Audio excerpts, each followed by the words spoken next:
Drones के ज़रिए वो जो एक तकरीबन 3 मंथ्स पहले उन्होंने एक बड़ा ज़बरदस्त इंटेलिजेंस जो उन्होंने एक नेटवर्क बनाया था जिसमें उन्होंने कंटेनर से ड्रोन उड़ाए थे और जाके उनके एयर बेसिस को हिट किया था और उसमें काफ़ी सारे जहाज़ उनके प्रिपेयर हुए थे। तो मैं डॉलर के रास्ते में जो भी आएगा तो वो मुंह की खाएगा। एग्जैक्टली। लेकिन अब समझता हूँ कि इस वॉर में अगर हम देखा जाए तो यूक्रेन का इंटेलिजेंस जो था ना उसने बहुत अच्छा काम किया और वो उनके इंटेलिजेंस चीफ का एक स्टेटमेंट आया था कि हम 1 साल से इसको प्लान कर रहे थे। हम अपनी आवाज पहुंचा सकते हैं, और what we are doing right now. नहीं, तो इस आवाज पहुंचाने से हम उस फैक्टर को मिनिमाइज कर सकते हैं, उसको फिनिश नहीं कर सकते फ्रॉम द बेस लाइन। वो अटैक जब हुआ था तो उससे एक दिन या कुछ दिन बाद प्यूटन और ट्रम्प की मुलाकात होनी थी। उसके मुलाकात से तकरीबन कुछ दिन पहले ही ये ड्रोन वाला अटैक हुआ था। ये एक होता है कि आप the dollar all the time, Right. It's some time it's now it's Vladimir Putin, next time it may be someone else, but एक ना एक दिन इसको होना है।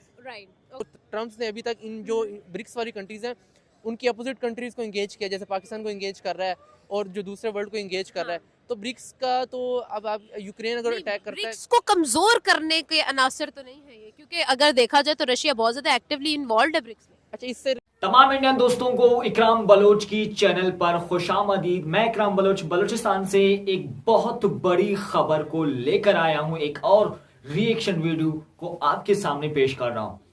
पुतिन, रशिया की राजा के हाउस के ऊपर ड्रोन हमला किया गया है। ड्रोन हमला किया गया है। सबसे पहले भाइयों वीडियो देखिए, उसके बाद डिटेल से बात करते हैं कि आखिर माजरा क्या है। पाकिस्तानियों की रिएक्शन देखते हैं कि उनका क्या ख्याल इस बारे में कि आखिर इस हमले के पीछे किसका हाथ है और ये हमला क्यों किया गया है, किसकी बेस पर किया गया है। उसके बाद डिटेल से हम बात कर लेते हैं। हम लोग बात करेंगे, रिसेंटली हमने देखा इंटरनेशनली बहुत सारी चीज़ें बदलती हुई नजर आई। ब्रिक्स की इंपावरमेंट पर बहुत ज़्यादा जो है वो ब्रिक्स अनासर ने काम किया, जिसमें ब्राज़ील, रशिया, इंडिया, चाइना और साउथ अफ्रीका शामिल हैं। उन्होंने बहुत ज़्यादा जो है वो गोल्ड की परचेज़ और रिजर्व पर काम किया, और हमने ये भी देखा कि भाई जो है डील्स जो है वो आपस में जो की जा रही है वो नेशनल करेंसी में की जा रही है, ना कि डॉलर पर डिपेंडेंसी जो है वो दिखाई जा रही है। इसी के करते हैं ये चीज़ें अभी जो प्यूटन है, व्लादिमीर प्यूटन है, वो इस चीज़ में बहुत ज़्यादा इन्वॉल्व थे। इंटरनेशनली इस चीज़ को बहुत ज़्यादा अच्छे से जो है वो टैकल कर रहे थे। ये चीजें एक साइड पर, और फिर इन सबको काउंटर करने के लिए हमने ये देखा, काउंटर करने के लिए या फिर प्रोबेबली वॉर की आड़ में हम लोगों ने ये देखा कि भाई व्लादिमीर पुतिन की रेजिडेंस पर हमला हुआ, ड्रोन अटैक्स हुए। आपको क्या लगता है ओवरऑल अगर देखा जाए तो इंटरनेशनली क्या रीजंस हैं जिसकी वजह से ये जो राइट नाउ निगोशिएशंस चल रही थी वो बंद हो गई हैं, वॉर का जो एक एलिमेंट था वो दोबारा से स्टार्ट हो गया है? कैसे इंटरप्रेट करते हैं आप इसको? फर्स्ट ऑफ ऑल तो जी ये जो आपका क्वेश्चन है, ये टॉपिक इट्स अपार्ट फ्रॉम जो हमारी सोशल चल रही है आजकल कैंपेन्स काफ़ी सारी। फर्स्ट ऑफ ऑल तो थैंक्स टू यू कि आपने जो आवाम है और इवन मेरा भी ध्यान आपने थोड़ा इंटरनेशनल अफेयर्स पे लगाया। एंड सेकेंडली आपको पता है कि it's all due to the dollar. तो मैं इसको आपकी सारी क्वेश्चन को ऐसे एक उसमें समराइज़ करूँ तो डॉलर के रास्ते में जो भी आएगा तो वो मुंह की खाएगा। एग्जैक्टली। लेकिन अब की जो सिचुएशन है और जो पहले की सिचुएशन हुआ करती थी उसमें बहुत फ़र्क आ गया है। अब हर बंदे के पास सोशल मीडिया है, हर बंदे के पास स्पीकिंग कैपेसिटी है, हर बंदा अपनी बात जो है वो बाहर की दुनिया को पहुंचा सकता है। क्या इस टाइम पे इस तरह का कोई स्टेप लेना, कोई ब्लंट स्टेप लेना और इतना बड़ा स्टेप ले लेना, क्या ये इट्सेल्फ एक बहुत बड़ा रिस्क नहीं है? रिस्क फैक्टर आप कहाँ तक जा सकती हैं मुझे बताएं। आप भी बात कर रही हैं, मैं भी बात कर रहा हूँ, मेरे पास भी पावर है, आपके पास भी पावर है। क्या हम वहाँ जाकर उसके लिए कोई एक्शन कर सकते हैं? No we can. हम क्या कर सकते हैं, हम अपनी आवाज़ पहुँचा सकते हैं, और what we are doing right now. तो इस आवाज़ पहुँचाने से हम उस फैक्टर को मिनिमाइज कर सकते हैं, उसको फिनिश नहीं कर सकते फ्रॉम द बेस लाइन।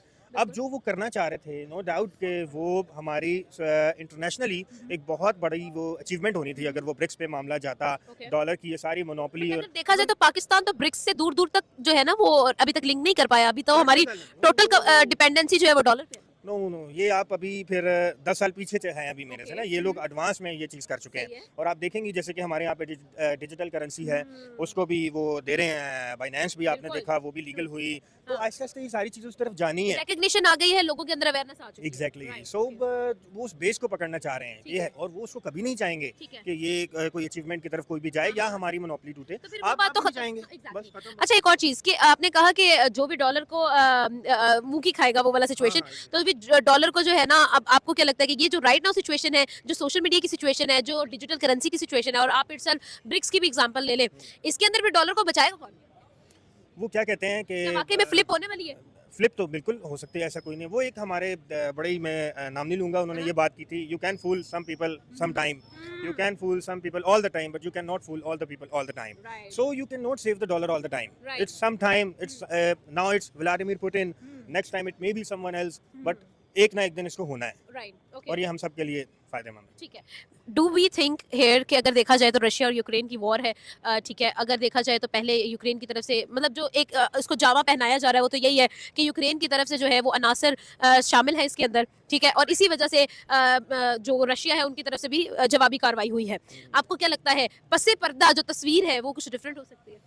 इस पे अभी कबल वक्त है ये कमेंट करना, और इस प्लेटफॉर्म पे, क्योंकि हमें नहीं पता ये बैक एंड पे कौन है। अल्टीमेटली हमें पता है, पसे पर्दा सब पता है, लेकिन अभी हमें कोई ऐसी स्टेटमेंट देना, disclose करना ना, वो अभी हम उस पोजीशन में नहीं है, Right. सही है कि नहीं, क्योंकि हम हैं उसके साथ, we are flowing with the flow, Going with the लेकिन flow, हाँ, yes, लेकिन हम उसमें वो नहीं अभी कोई कमेंट कर सकते इस तरह। बिल्कुल बाकी- ठीक है। लास्ट पर आपको क्या लगता है जिस तरह से हमने रिसेंट 6 मंथ्स के अंदर जो डेवलपमेंट्स देखी, इनफैक्ट अगर 2 महीने की बात की जाए तो कुछ ज़्यादा ही डेवलपमेंट्स हमें नजर आई हैं अबाउट फ्री ट्रेड एग्रीमेंट जिसके अंदर नेशनल करेंसी की जो है वो ट्रेड्स की जाएंगी, ये हमला या फिर ये जो अटैक था क्या ये इन डिसीजंस को इफेक्ट करेगा? आपको क्या बिल्कुल करेगा इन डिसीजंस को इफेक्ट, ठीक है। क्योंकि अल्टीमेटली देखें, the power of speaking, the power of आपकी आगे आने की ना, ये उसके दरमियान एक हर्डल क्रिएट की गई है Right. कि जो हिम्मत करेगा we will deal with like this. Okay तो ये एक वो है, अगर हमें अपने जो हौसले हैं वो उस तरीके से इस छोटे से मामलात की वजह से हम उसको रोकना चाहें तो वो तो चाहते ही हैं। ठीक है। हमने देखा था वेस्टर्न वर्ल्ड ने ना अराउंड 2022 में 2021-22 में जब वॉर स्टार्ट हुई थी उस वक्त ये कहा था कि भाई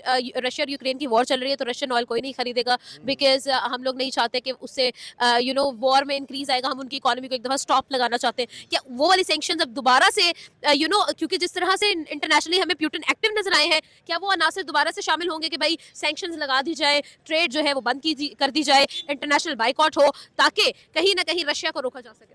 जो इस पे मेरा एनालिसिस है ना, मुझे ये लगता है कि अब वो काम कर रहे हैं पीस की तरफ, Right. कि हम तो पीस को प्रमोट करते हैं, That is true. तो अब वो खुल के नहीं बात होगी उस पर, कि सैंक्शंस खुल के नहीं लगेंगी। Right. अल्टीमेटली वो काम पीछे हो रहा होगा, Okay. लेकिन बैक एंड पे हो रहा होगा। अब Okay. फ्रंट एंड पे कोई नहीं कहेगा कि सैंक्शंस लगाएं, इस तरह करें। अब बैक एंड पे इस तरह के मामला तो होंगे कि उसके घर पे हमला हो गया, वो उठाया गया, उसका इस तरह हो गया, आपकी ट्रेड रुक गई, उसमें आपकी लिमिटेशंस आ गई, ये चीज़ें हो सकती हैं। सैंक्शंस लीगलाइज करना, उसको बुक में बाइंडिंग में लाना, ये फ्रंट पे आके अब मुझे लगता है नहीं, जो मेरा एनालिसिस है, I don't know about it, क्या भाई इसमें क्या आगे वो करते हैं। राइट, बिल्कुल के अंदर हम लोगों ने व्लादिमीर पुतिन के घर पर हमला देखा और ये चीज़ जो है वो काफ़ी ज़्यादा एडवर्स हुई। अगर हम इंटरनेशनली देखें रिसेंटली पिछले कुछ सालों से यूक्रेन और रशिया के जो ताल्लुकात हैं वो भी हम लोगों के सामने हैं। आपको क्या लगता है आखिर क्या रीज़न थी? क्योंकि अगर देखा जाए तो पिछले कुछ 2 महीनों से व्लादिमीर पुतिन काफ़ी ज़्यादा एक्टिव थे इंटरनेशनली और बड़ी ट्रेड्स पर बात की जा रही थी। क्या ओपिनियन होगा? मेरे ख्याल में इसमें 2 जो नैरेटिव्स बन सकते हैं। एक नैरेटिव तो जो है वो यूक्रेन की तरफ से आ गया है कि ये जो है ना, ये जो अटैक जो है ये रशिया ने खुद प्लान किया है, जो उनके दरमियान निगोशिएशंस हो रही हैं उनको सबताज करने के लिए। Okay. लेकिन अब इसमें हम जो दूसरा नैरेटिव है वो भी हम नहीं उसको कर सकते कि निगलेक्ट नहीं कर सकते, क्योंकि जो यूक्रेन है वो कंटिन्यूसली इस तरह की मिसाइल्स और ड्रोन्स को यूज़ कर रहा है रशिया के अगेंस्ट कि उनको वही मार दी जाए वो जो हमें दे रहे होते हैं, कि जिस तरह उनको वही टेस्ट फील कराया जाए कि जो टेस्ट ऑफ ओन मेडिसिन। हाँ टेस्ट ऑफ ओन मेडिसिन, तो एक्चुअली वो वही करवाना चाह रहे हैं। तो इसमें हम ये मेरे ख्याल में ये कंक्लूजन यही हम ड्रॉ कर सकते हैं कि ये जो प्लान हुआ है ये यूक्रेन ने उसको मतलब उसको प्रिपेयर किया होगा ताकि उनको जो उनकी अपनी मेडिसिन है वो टेस्ट करवाए। और ये हमने ये भी देखा था, अब इसमें हम ये भी निगलेक्ट नहीं कर सकते जो उन्होंने एक जो ड्रोन्स के जरिए वो जो एक तकरीबन 3 मंथ्स पहले उन्होंने एक बड़ा ज़बरदस्त इंटेलिजेंस जो उन्होंने एक नेटवर्क बनाया था जिसमें उन्होंने कंटेनर से ड्रोन उड़ाए थे और जाके उनके एयर बेसिस को हिट किया था, उसमें काफ़ी सारे जहाज़ उनके प्रिपेयर होते। तो मैं समझता हूँ कि इस वॉर में अगर हम देखा जाए तो यूक्रेन का इंटेलिजेंस जो था ना उसने बहुत अच्छा काम किया और वो उनके इंटेलिजेंस चीफ का एक स्टेटमेंट आया था कि हम 1 साल से इसको प्लान कर रहे थे। तो ये भी जो हम समझ सकते हैं कि किस चीज़ को जो प्लान किया गया वो बड़ा अच्छा प्लान किया गया और बड़े टाइम पे वो अटैक जब हुआ था तो उससे 1 दिन या कुछ दिन बाद पुतिन और ट्रंप की मुलाकात होनी थी। उसके मुलाकात से तकरीबन कुछ दिन पहले ही ये ड्रोन वाला अटैक हुआ था। ये एक होता है कि आपने वो पंजाबी में कहते हैं टांग ऊपर से रखना, तो ये पंजाबी में आप ये कह लें कि अभी उनके जो निगोशिएशन हो रही है तो वो अपने आप के मसल्स शो करने के लिए उन्होंने ये प्रिपेयर किया कि ताकि आपको क्या लगता है क्या वाकई में जो तस्वीर नजर आ रही है वही है या फिर रिसेंटली जो ब्रिक्स को एम्पावर किया जाने लगा है या फिर ब्रिक्स पर बहुत ज़्यादा बात की जा रही है और मजीद जो है ये एक्टिव हो चुका है, दोबारा से ये जो मूवमेंट है ये एक्टिव हो चुका है, क्या इसको कहीं ना कहीं चुप करवाने की ये एक एक वो कड़ी तो नहीं है? नहीं, आई थिंक ब्रिक्स के साथ और इसका कोई ज़्यादा कनेक्शन बनता नहीं है क्योंकि ब्रिक्स में जितनी कंट्रीज़ हैं वो अमेरिकन अपोजिशन ही है। ठीक है। इसमें आप ये देख लें, रशिया देख लें, उसके बाद चाइना है, इंडिया है, तो ये एट द मोमेंट ट्रम्प्स के इन तीनों के मतलब अगेंस्ट ही है। आप ये देख लें कि वो ट्रम्प्स ने अभी तक इन जो ब्रिक्स वाली कंट्रीज हैं उनकी अपोजिट कंट्रीज को एंगेज किया, जैसे पाकिस्तान को एंगेज कर रहा है और जो दूसरे वर्ल्ड को एंगेज कर रहा है। तो ब्रिक्स का तो अब आप यूक्रेन अगर अटैक करता है, ब्रिक्स को कमजोर करने के अनासर तो नहीं है ये, क्योंकि अगर देखा जाए तो रशिया बहुत ज्यादा एक्टिवली इन्वॉल्व है ब्रिक्स में। अच्छा इससे ब्रिक्स मैं कहता हूँ वीक नहीं होगा, इससे स्ट्रॉन्ग ही होगा, क्योंकि एक ब्लॉक ज्यादा स्ट्रॉन्ग बन जाएगा ना, अमेरिकन अगेंस्ट ब्लॉक ज्यादा स्ट्रॉन्ग बन जाएगा, और ये जो उस चीज को एम्पावर करेगा कि हमने सिर्फ अमेरिका पर रिलाई नहीं करना, और ये बाकी कंट्रीज को भी एक मैसेज होगा कि हम इकट्ठे होते हैं एक सुपर पावर के अगेंस्ट। बिल्कुल ठीक है। मुझे ये बताएं, आपको क्या लगता है कि कमिंग फ्यूचर में क्या ये चीज़ें मजीद जो है वो वेस्ट कंडीशंस की तरफ जाने वाली हैं, या फिर इस चीज़ को अब फाइनली जो है वो ख़त्म कर दिया जाएगा? हमने जब पहले यूक्रेन रशिया की बात की तो सैंक्शंस लग गई रशिया पर, क्या ये चीज़ें दोबारा तो नहीं नजर आने वाली इंटरनेशनली?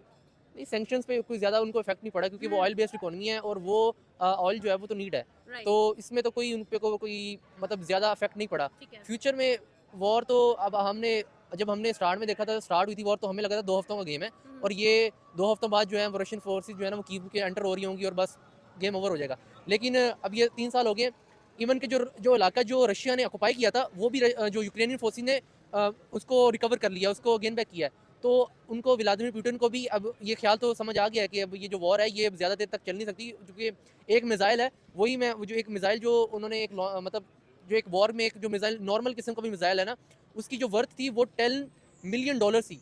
तो आप ये इससे अंदाज़ा लगाएं कि ये तो हवा में ऐसी 4-5 मिसाइल उड़ा देते हैं, तो कितना कॉस्ट होता होगा। जो वार जो है ना वो कोई सस्ता शौक नहीं है, ये बहुत महंगा शौक है। तो ये आप जो $10 मिलियन का एक मिसाइल ऐसी हवा में उड़ा रहे हो, तो आप अपनी उसकी जो अपॉर्चुनिटी कॉस्ट है वो आपके बच्चों की अच्छी एजुकेशन है, अच्छी हेल्थ फैसिलिटीज़ हैं। तो कोई भी अक्लमंद इंसान जो है वो भी व्लादिमीर पुतिन जो है ना वो एक एक्स जो है वो एक्स जो KGB उनकी होती थी इंटेलिजेंस, उनके वो मतलब उसके वो हेड रहे हैं, नहीं एक जो सेक्टर कमांडर होता है वो रहे हैं, उसके बाद वो पॉलिटिक्स में आए थे। वो सारी चीज़ों को समझते हैं और वो इतने बेवकूफ़ नहीं है कि अब वो अपनी जो मनी है जो इस तरह वेस्ट करेंगे। तो ये चीज़ें सेटल डाउन होगी, क्योंकि ट्रंप का काफ़ी रवैया नरम रहा है अभी पुतिन के हवाले से, उन्होंने कंडेम भी किया है इस अटैक को। तो मेरे ख्याल में अब दोनों जो हैं, क्योंकि आप जब अगला बंदा कमज़ोर नजर आता है ना तो फिर आप थप्पड़ भी मार देते हो, जब आगे पता है कि आप वापस थप्पड़ पड़ जाना है ना तो फिर आप रिस्ट्रेन करते हो कि नहीं यार आगे से भी मुझे पड़ सकता है, तो फिर आप कहते हो चलो बैठ के बात कर लेते हैं। तो अभी ये जो मसला भी है वो बातचीत से हल हो जाएगा। Thank you so much. बात को समझने की कोशिश करें। ये जो अभी पाकिस्तान ने बोला कि डॉलर के रास्ते पे जो आएगा उसे मुंह की खानी पड़ेगी, यानी कि इनका सीधा सीधा मतलब ये है कि इंडिया डॉलर के रास्ते पे आ चुका है, अब उसको मुंह की खानी पड़ेगी। इंडिया ने हाथ मिलाया है रशिया से। रशिया एक बहुत बड़ी इकोनॉमी है, आपको पता है कि वो बहुत बड़ी इकोनॉमी है। वो टक्कर रखता है किसके? यूक्रेन के, और दूसरी जानिब किसके टक्कर रखता है? USA के, अमेरिका की भी वो टक्कर रखता है।